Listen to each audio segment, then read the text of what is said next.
Hi students, मैं हूँ Arun sir और आज मैं आपको बता रहा हूँ लोकतांत्रिक राजनीति भाग 2 के सत्ता में साझेदारी की कार्य प्रणाली बता रहा हूँ। इस संदर्भ में मैंने पिछला वीडियो डाला था। जो विद्यार्थी हमारे YouTube channels Reshma Devi public school and Bihar coaching centre को सब्सक्राइब नहीं किया वो कर ले, ताकि मैं जो भी वीडियो डालूं आप तक नोटिफिकेशन पहुंचता रहे और अधिक से अधिक लाभ हो। बिहार प्रवेश परीक्षा की तैयारी कर रहे 10वीं के छात्र छात्राओं को ये वीडियो काफ़ी उपयोगी होगा। सामाजिक अध्ययन विषय में विद्यार्थी मैं बता रहा हूं कि बिहार में पंचायती राज व्यवस्था की एक झलक। आप जान रहे हैं कि बिहार में स्वशासन की जड़ें काफ़ी पुरानी है। वैशाली का लिच्छवी गणराज्य लोकतांत्रिक स्वशासन का अच्छा उदाहरण है और इतिहास में सबसे पहले लोकतांत्रिक व्यवस्थाएं हमारे बिहार के वैशाली जिले में ही माना जाता है। वैदिक ग्रंथों में भी सभा और समिति नामक जैसी संस्थाओं का उल्लेख आता है। महात्मा गांधी जी भी कहे हैं कि भारत की आत्मा गांव में बसती है। लगभग 70 से 80% आबादी आज भी भारत के गांव में बसती है। भारतीय संविधान में देश की विरासत और गांधीवादी मूल्यों को महत्व देते हुए स्थानीय स्वशासन को राज्य के नीति निर्देशक सिद्धांतों के अनुच्छेद 40 में स्थान दिया गया है। इस अनुच्छेद में राज्य को यह दायित्व सौंपा गया है कि वह ग्राम पंचायतों के गठन, उनकी शक्तियां और कार्य तथा उन्हें स्वायत्त शासन की इकाई के रूप में कार्य करने हेतु सक्षम बनाने के लिए कदम उठाए। राष्ट्रीय स्तर पर पंचायती राज प्रणाली की विधिवत शुरुआत बलवंत राय मेहता समिति के अनुशंसाओं के आधार पर, ध्यान रहे तारीख याद रखिएगा, सामाजिक अध्ययन के पेपरों में आपको दिनांक, तारीख, नाम ये याद रखना बहुत महत्वपूर्ण होता है। तो बलवंत राय मेहता समिति की अनुशंसा पर 2 अक्टूबर 1959 को राजस्थान के नागौर जिले से हुई थी। मतलब सबसे पहले पंचायती राज व्यवस्था राजस्थान के नागौर जिला में ही शुरू हुई थी। 1959 में ही आंध्र प्रदेश में पंचायती राज व्यवस्था लागू की गई। इसके बाद देश के अन्य राज्यों में भी पंचायती राज संस्थाओं की स्थापना होने लगी। बिहार में पंचायती राज व्यवस्थाओं को त्रिस्तरीय बांटा गया है, 3 स्तर पर बांटा गया है। आप ध्यान देंगे कि राष्ट्रीय स्तर पर जो पंचायती राज व्यवस्था है वही व्यवस्था हमारे बिहार में भी है। तो 3 स्तर पर जो बांटा गया है, सबसे पहले ग्राम स्तर पर पंचायत, दूसरा प्रखंड स्तर पर पंचायत समिति या फिर क्षेत्रीय समिति उसे कहते हैं, और तीसरा जिला स्तर पर जिला परिषद जिसे कहा जाता है। क्योंकि स्थानीय स्वशासन राज्य का विषय है, इसलिए राज्यों में अपनी आवश्यकताओं के अनुसार समितियों की सिफारिशों पर पंचायती राज का गठन किया गया। इस दृष्टि से पंचायती राज प्रणाली में एक रूपता का भाव है। पूरे देश में पंचायती राज व्यवस्था की विधेयक जो है 1991 में 73वां संविधान संशोधन विधेयक संसद में लाया गया, जो 22 दिसंबर 1992 को क्रमशः लोकसभा और राज्यसभा में पास हुआ। मैं कहना चाहता हूं कि संविधान के एक नए भाग 9 में, नए संविधान के नए भाग 9 में पंचायत शीर्षक के अंतर्गत पंचायती राज अधिनियम को सम्मिलित किया गया और इसमें 13 अनुच्छेदों वाला एक नया अनुच्छेद 243 रखा गया। इस संविधान संशोधन द्वारा एक नई सूची 11वीं अनुसूची जोड़ी गई। इसमें 29 मुद्दों का उल्लेख है जो पंचायती राज के क्षेत्राधिकार में आते हैं। पंचायती राज प्रणाली की स्थापना जनता में लोकतांत्रिक चेतना जागृत करने के उद्देश्य से की गई है। इसे गांव की सरकार भी कहते हैं। साथ ही यह भी अपेक्षा है कि इसमें सामाजिक परिवर्तन होगा और सामाजिक न्याय के अधूरे कार्य पूरे होंगे। अब आपके हाथों में सरकार होगी। बिहार में त्रिस्तरीय पंचायती राज का कार्यकाल 5 वर्षीय होता है, मतलब वार्ड, पंच, सरपंच, मुखिया, जिला परिषद, पंचायत समिति का चयन जनता के वैश्विक मताधिकारों के द्वारा 5 साल के लिए किया जाता है। बिहार में ग्राम पंचायत ग्रामीण क्षेत्रों के स्वायत्तता संस्थाओं के नीचे का स्तर है। लगभग 7,000 के आबादी पर एक ग्राम पंचायत की स्थापना का आधार मानती है।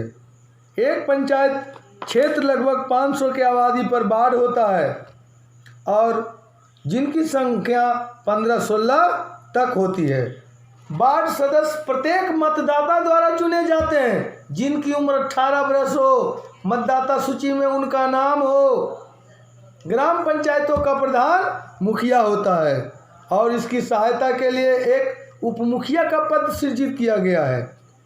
हर पंचायत में सरकार की ओर से एक पंचायत सेवक नियुक्त होते हैं जो सचिव की भूमिका निभाते हैं और सरकारी सेवक भी होते हैं। प्रत्येक ग्राम पंचायत में अनुसूचित जाति, जनजाति, पिछड़े वर्ग के लिए उनके जनसंख्या के आधार पर जगह आरक्षित किया गया है।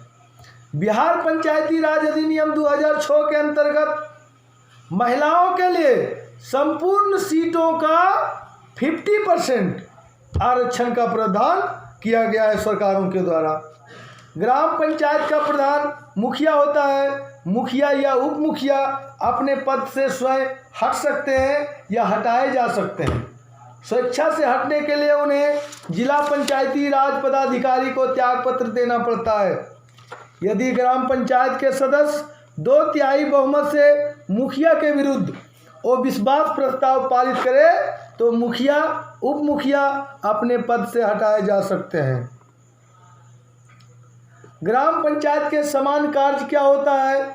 पंचायत क्षेत्र के विकास के लिए वार्षिक योजना तथा वार्षिक बजट तैयार करना, प्राकृतिक विपदा में सहायता करने का कार्य, सार्वजनिक संपत्ति से अतिक्रमण हटाना और शैक्षणिक श्रमिकों को संगठित करना और सामुदायिक कार्यों में शैक्षणिक सहयोग करना, ये ग्राम पंचायतों का कार्य होता है। ग्राम पंचायत की शक्तियाँ क्या होती है?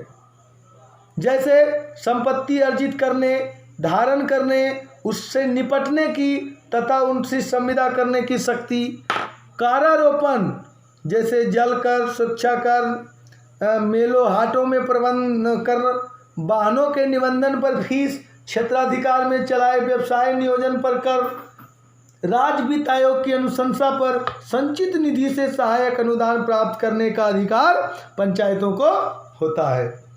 ग्राम पंचायत के आय का स्रोत जैसे होल्डिंग टैक्स, व्यवसाय, व्यापार, पेशा और नियोजन,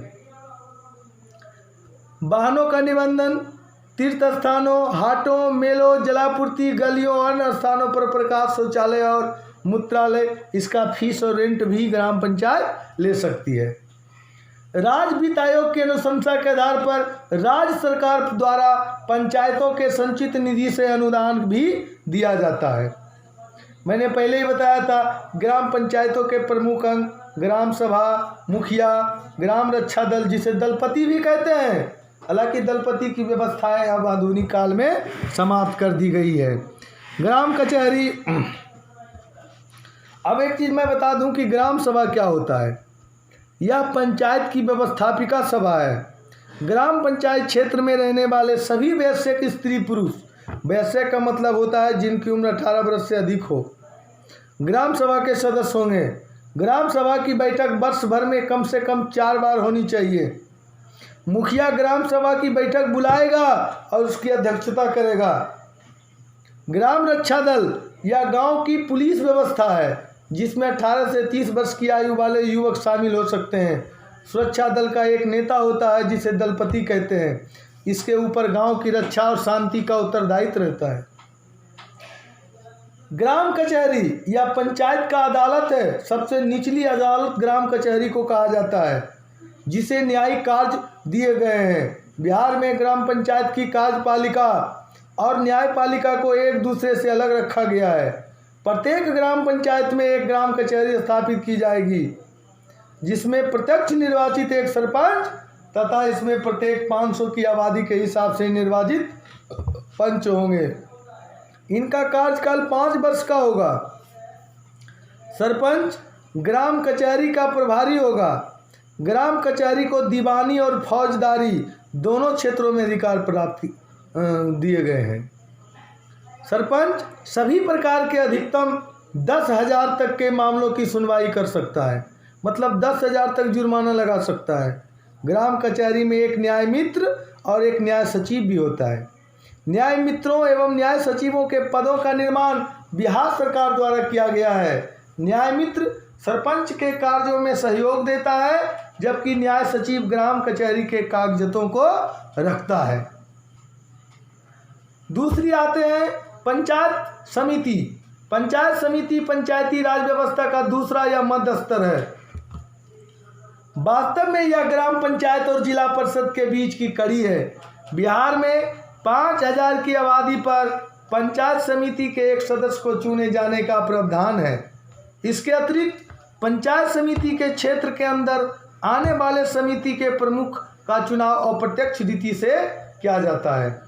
प्रमुख उप प्रमुख के उम्मीदवार प्रत्यक्ष निर्वाचित सदस्यों में से होते हैं तथा उन्हीं के मतों से बनाए जाते हैं। प्रमुख पंचायत समिति का प्रधान अधिकारी होता है। प्रखंड विकास पदाधिकारी पंचायत समिति का पदेन सचिव होता है। वह प्रमुख के आदेश पर पंचायत समिति की बैठक बुलाता है। उनका कार्य ग्राम पंचायतों के वार्षिक योजनाओं पर विचार विमर्श करना होता है। वे समेकित योजना को जिला परिषद में प्रस्तुत करती है और ऐसे कार्यकलापों का संपादन एवं निष्पादन करती है जो राज्य सरकार या जिला परिषद इसे सौंपती है। तो इस प्रकार से मैंने आपको बताया। अगला वीडियो में मैं आपको बताऊंगा कि जिला परिषद की कार्यकाल क्या होती है, कैसे उसकी नियुक्ति होती है।